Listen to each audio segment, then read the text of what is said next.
Good day, everyone, and welcome to another episode of Queco, the Queer Ecologies podcast. I'm your speaker, Anvita Prasad. And I am speaker number 2, Palateri Varda. And today we're going to be talking about sustainability, SDGs, and more specifically, sustainability on the Christ Bannerghatta campus. So there's this definition that we've been learning from our 8th grades and 9th grades of what sustainability means. But to be more specific, to get into the details of it, sustainability as defined by the United Nations Brundtland Commission in 1987, which was years ago, it means meeting the needs of the present without compromising the ability of future generations to meet their own needs. Yeah, I mean, take what you want and what you don't want, or what you need and what you don't need. Then the folks coming in after you will still have enough for themselves. Simple, right? But it's not that simple, is it? Is it not? No. So most people will just assume that when we say sustainability, we are talking about the environment, about resources, about commodities and things like that. But about 30 years after the initial Brundtland Commission published its report, people have identified 3 distinct areas or spheres of sustainability. There is, the environment, then there is the economic sphere and the social sphere. Focusing on any 2 of these spheres is desirable because we understand that we can't really focus on all 3 of them. We have to sacrifice one thing to gain another. So it's a little bit difficult to define what exactly goes into making each of these spheres sustainable for future human development. And that's why the United Nations has defined its 17 sustainable development goals or global goals. But we will be getting into that a little bit later. In the meantime, let's talk about life cycle sustainability. Given how vast each sphere of sustainability is, working towards one sphere may come at the cost of another, like you just said. It's fine. We can repeat points. Just keep going. Okay, yeah, that's the gist of it. The life cycle approach basically takes, for example, a phone. You have one, I have one. Mm-hmm. You look at what the materials used to make it are, how those are sourced, the manufacturing process, how it's going to be shipped out, how long it's going to be used, and how it's going to be turned into waste once it's thrown away. My older phone is just sitting in the drawer. I don't know when it's going to turn into waste. Point is, then when making the whole process more sustainable, you get to figure out which spheres you actually want to focus on. Phones can't be more environmentally friendly, too much cobalt and carbon in the manufacturing. But we can make them more economically viable for people. Can we make them last longer to reduce the number created? Can we improve living and working conditions for the people involved in the manufacturing process? Right, so essentially sustainability is an overall goal, but it's also about what we can do right now to work towards it. We will be covering the Sustainable Development Goals a little bit more in detail up next, but for now, we'll move on to the next topic, which is why should we care about sustainability in our daily lives? What's up with that? So when we do talk about sustainability, the definition that puts it in such a neat box, it's so clean we don't really think about it, right? You use what you need and then you leave more for later. But we do need to think about it. So, so when we talk about why we need sustainability in our daily life, we are essentially going to be looking into what does it impact in our day-to-day life. If it doesn't impact us directly, why do we keep doing it? What actions do we take towards it? The entire point of sustainability can be summed up with that one famous statement that we all heard in our 8th grade EVS class: leave the world a better place for your children.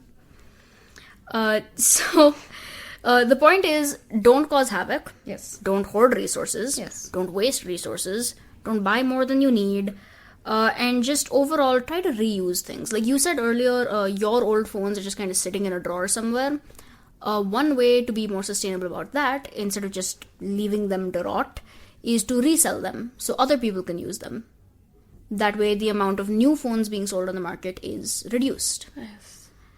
So another thing is that sustainability is important, which I think all of us have kind of been impressed upon, like this is why it's important for so long, is that we live on the planet. This is all a space that we share.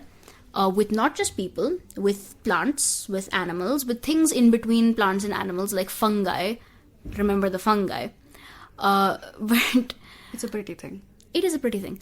But the idea is to keep this planet livable. Because if you think about it, like you really think about it, in the grand scheme of things, no matter what happens, the planet's going to be okay. If humans disappeared one day, it would take a couple million years and everything would go back to normal. It's a very anthropocentric thing to say that, sustainability is to save the planet. It's to save us. Yes. It's to save the things around us. And that's why I think, focus more on sustainability.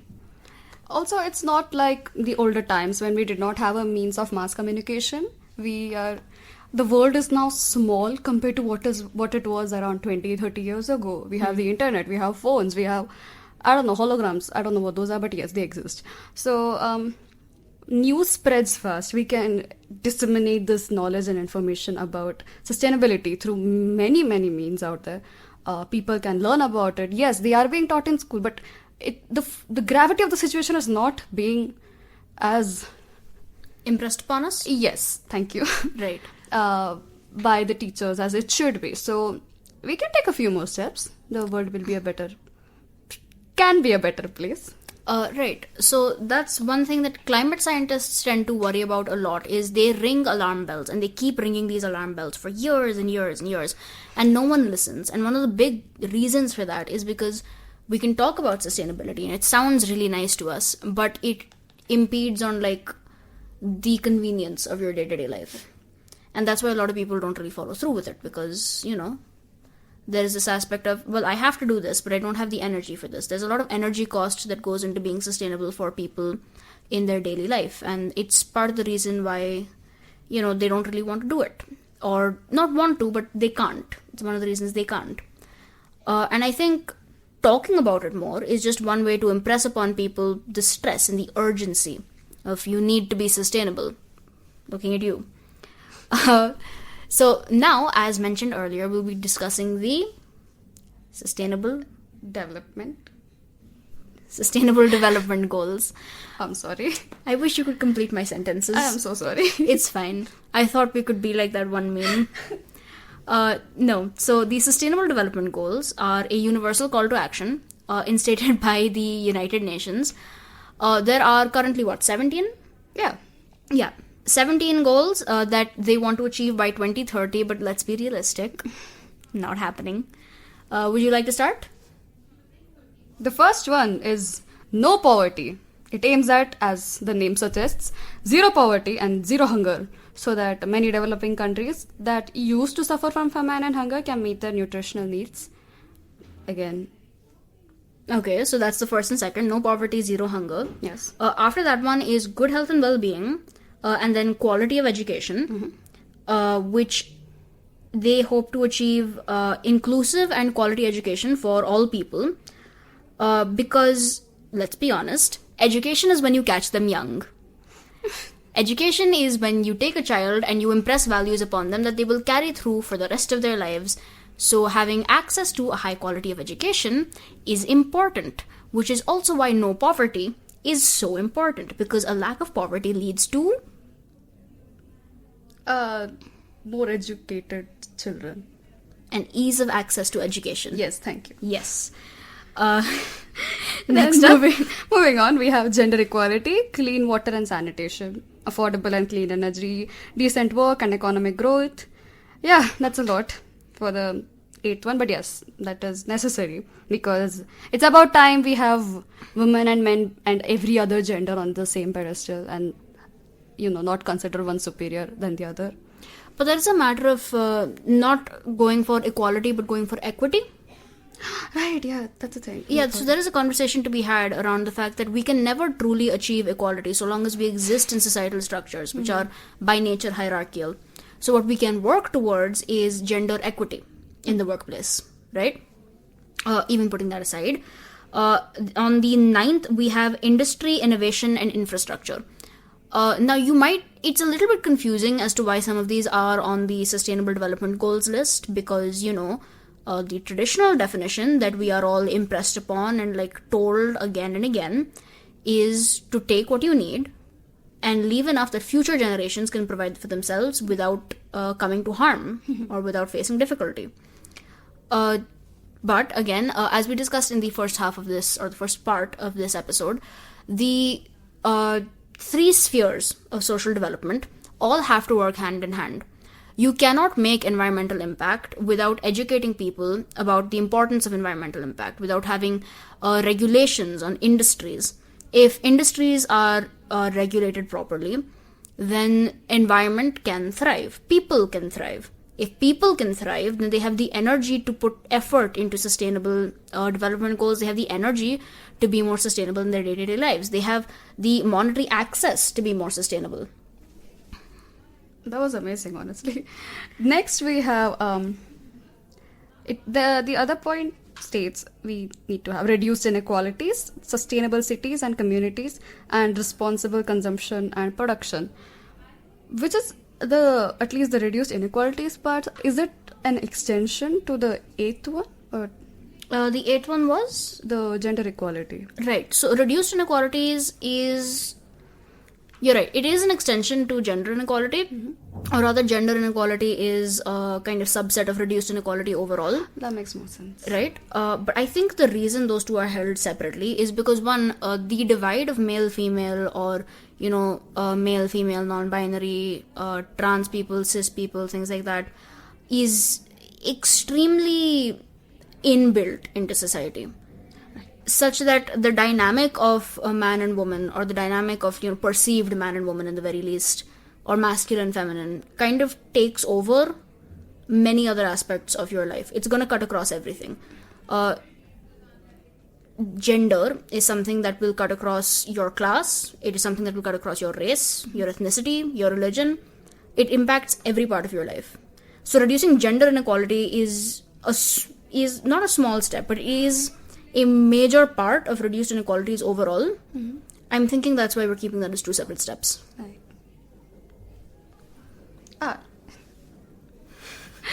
Okay, yes. On 13th, we have climate action and to sustainable...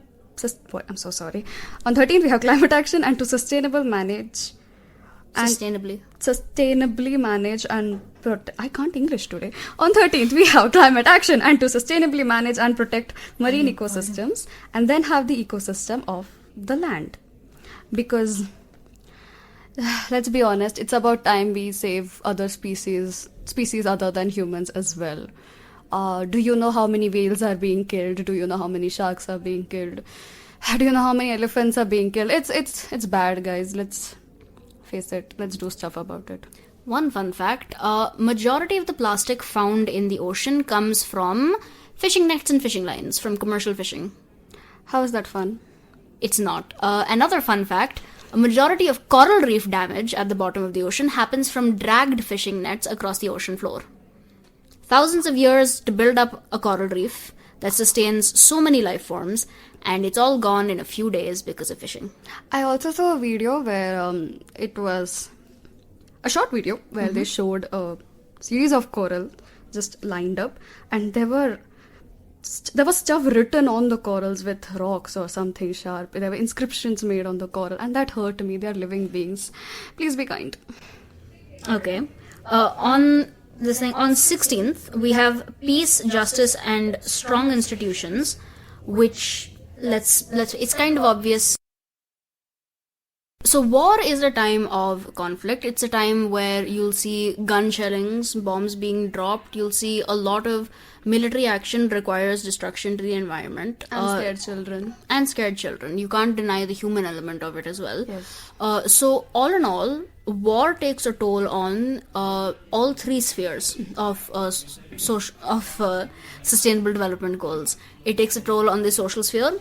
It takes a toll on the environmental sphere. It takes a toll on the economic sphere, because there is so much money that goes into war. I mean, have you seen the budgets?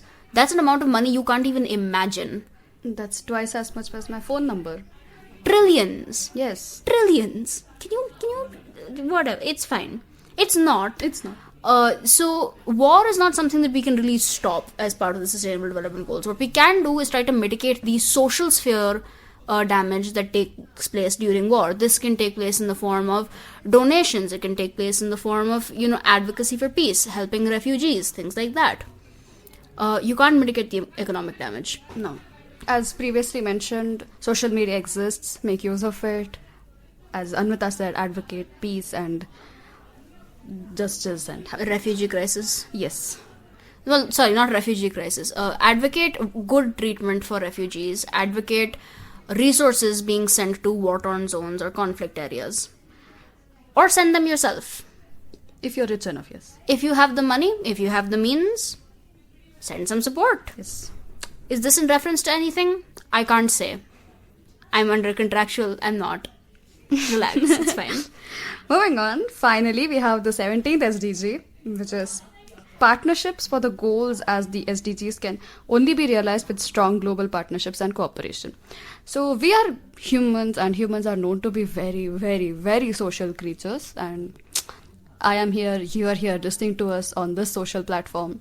A human could pack bond with a Roomba. What? What? Okay.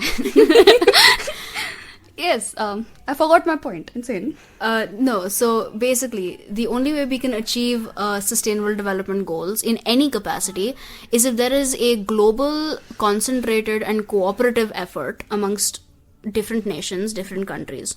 Of course, it is impossible for every country in the world to get along. I mean, look at politics right now or at any point in history. But partnerships between nations, NATO, the EU, things like that, those are possible and those can help.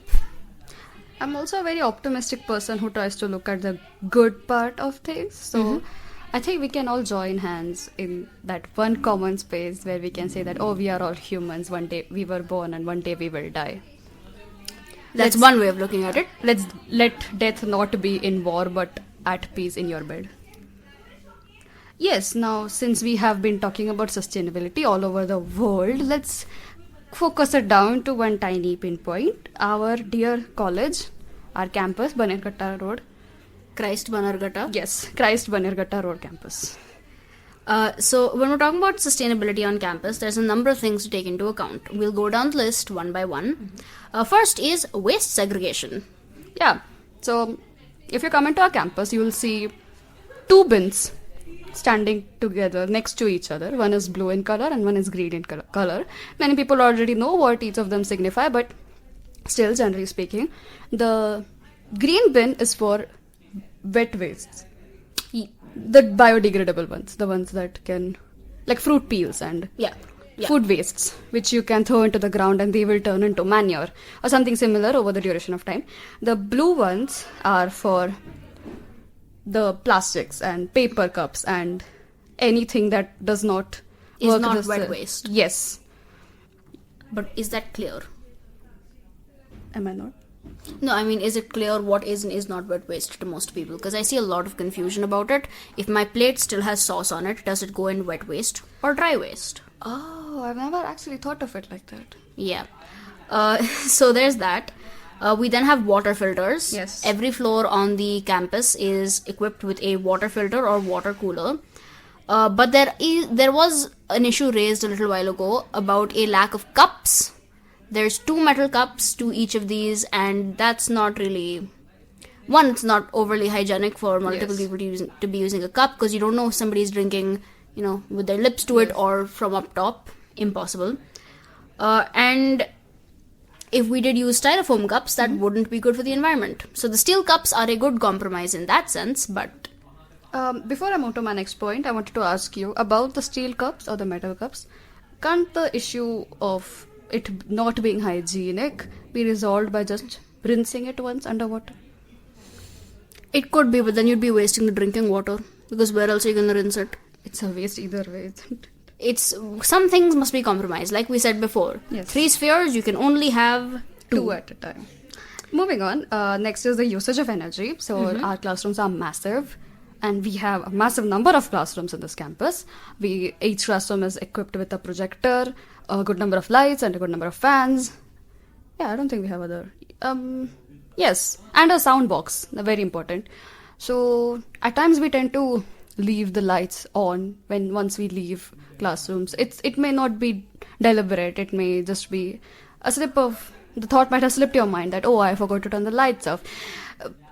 If it was one light, it wouldn't. It might. I mean, it is a waste of energy nonetheless. But when it is 10 lights turned on at the same time, 10 fans turned on at the same time, it could accumulate to a lot. Okay. Moving from classrooms to food, because that's what everyone does in college, just classrooms to food, Yes. and then back to the classrooms. We have food facilities. Now, of the different facilities on campus, we have a few stores that all of the food is sold with, like, paper wrappings, paper plates. One of our facilities, the ICH, Indian Coffee House, they do metal plates, Yes. metal glasses, and they collect all of the metal plates and glasses after you use them, wash them, and then use them to serve food again, which is a much more sustainable way of doing the whole food equation on a college campus. Furthermore, Indian Coffee House is a cooperative society, which is, if you don't know what a cooperative is, I am one of those people who don't know what a cooperative is. I'm sorry, I'll stop putting you on the spot. I keep doing that to you. A cooperative society is essentially a society where workers have more of a say within how the corporation is run. So in Indian Coffee House, the workers have an equal share in the business. Oh, interesting. So it's a cooperative. So that's fun. That's great. Cooperatives are good, and you should support them whenever you find them. But yeah, no, the cups and plates that they use, all steel, all washed and reused. There is no real wastage that comes from ICH foods. If you can eat from the ICH, please do. Another little thing, it's probably personal. I don't know how many people I don't know how many people feel the same way, but it gives a very homely feeling to eat from steel plates. I don't know why, it just reminds me of my home. And that's your standard college student missing their family in a city away from home. Okay, moving away, wipes my tears. Now, speaking of my own department, our department, the English department. Namma department. Yes. What? Namma department. Yes. Oh, yeah. So, English, by the name itself, you can see that we have a lot to read, a lot to write, and the reading and writing is done on papers. It's very intertextual, so we have a lot of different sources. Yes. We somehow end up having stacks and stacks and stacks of papers and prints. I had this in my first year of college. I had this thing I called my stack-a-packa of papers, which was just it was a stack of papers that was like I don't know how to like explain this to our audio listeners, but video listeners, if you're looking at this, whoa, It's 5 inches fat. Is that 5 inches? I'm bad at math. I'm also bad at math. It's like the size of my face. They don't know what it is. What? Never mind. Please continue. Okay. It was like the width of my face, and it was all folded sheets, double-sided printed, double-sided, double printed, all of that, and it was still that fat at the end of the year. That's a lot of paper. Another thing with assignments and stuff, we are asked to look up for research papers and take a print of those, annotate and make other notes. Sometimes what happens is that at the last moment we have to change our papers, we have to switch from this author to this author or this work to this work, which contributes to your stack-a-packa. Did I pronounce it right? Yeah, stack-a-packa. Yes. So it's one thing that I get. We have a lot to read. We have a lot of different sources to draw from. We have a lot of different authors to read from. One thing, I think this might be an issue with more than just our department as well, where people are taking printouts constantly. Yes. Switching to more internet or like e-resources. Tablets. Laptops, not phones, because we all know why you can't use a phone in a classroom. And it's a bit inconvenient on a small Phones screen. are just more inconvenient for these things. Yes. I'm not taking notes on that, by the way. So, there are ways to make department activities more sustainable. Part of that is using e-resources. Part of that is also if we are just told hey, we are specifically covering these things. take a printout of all these things, or we have like something that we can circulate, Okay. where we can bind all of those things together just at one go. Do we? So we have the course plan. You can look at the course plan, but sometimes there are texts Changes in the in the course course, plan yes. that you're not going to be covering that semester. If we could just be told, hey, I understand that we want to try and cover all this, but this is likely what we are going to cover if we don't have time. Print out all of this separately, put it in a binder, come. Additionally, I also think it's a good idea that if we as a class, like we as two different classes, after the end of our semester or year or maybe the entire course, we can just take the entire pile and recycle it. That would be a good idea. So like an event where you make recycled paper out of your course stuff. Yes. Yeah, that sounds amazing actually. Or if you're too lazy to do it on your own, just give it to an industry that does it. We should have a drive at the end of the year where you give your stuff in and they recycle that paper. We should have a tie-up. Yes. We should look into that. How can campus sustainability be improved? We've already been talking about this. But I think main aspects to discuss.